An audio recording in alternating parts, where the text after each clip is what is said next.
Nowadays, there are a few too many smartwatches out there. Manufacturers from all over the place claim to be able to just throw a few pieces of scrap metal together and make one. And to be honest, I've had some pretty bad experiences with them, so let's see if the Zeblaze crystal can change that.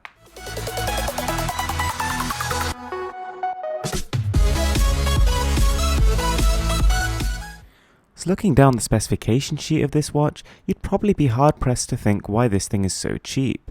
You'd be kind of looking at it and you'd be looking at its bi-injected color molded crystal design, its curved 2.5D glass, or its huge array of sensors which do practically everything in your life, apparently. So anyways, let's start the review. So to look at the watch, it's pretty nice. It feels really well built, actually probably on the same level as the Apple Watch. There's no creaking whatsoever, and the leather band is also pretty substantial. It doesn't exactly feel like pure leather, it probably isn't, but it looks like it and it's comfortable nonetheless, so I can't really complain too much. It is also water resistant to up to 10 meters, which is a very nice bonus. I hate having to take off my watch every time I wash my hands.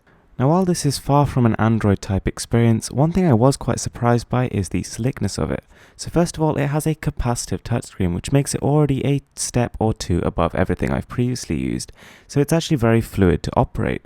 On top of that, it has the most up-to-date watch chipset which, although it's no match for a modern phone processor, considering how simple the watch UI is, it actually makes it quite a fluid experience. The only thing we're possibly missing here is 60 frames per second, and you can occasionally notice that when you see transitions and stuff, but apart from that, it's actually very fast.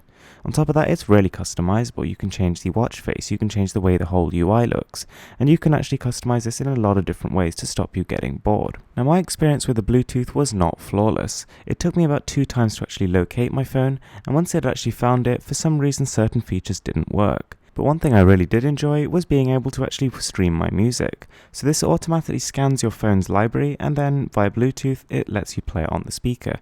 And to be honest, it was surprisingly good clarity. And don't be fooled by the simplistic operating system, because a lot of these apps, this sort of pedometer, the goal setting apps, they're actually surprisingly complex, and everything that you possibly want from them is actually there, just like Android apps. It factors in your goals, your weight, your height, and gives you specific targets. And combined with its almost mind-reading like pedometer, it's actually a very good tool for keeping track of your fitness. It can also connect to your phone and control it. In a very basic sense, the only real useful thing that you can do with this is to basically remotely take photos. So yeah, there is also an alarm there. The only thing I would say is that it's probably not loud enough to wake me personally up, but if you're a light sleeper, probably not an issue.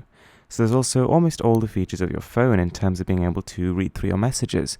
You can see your call logs, you can actually make the calls themselves, so your phone can be in the pocket this whole time. It also, using all the motion sensors inside of it, tracks the quality of your sleep. The more you kind of shuffle around in the night, the lower the quality, and so it's quite a good way to just keep on top of that as well. So in a sense, it's almost like a life companion.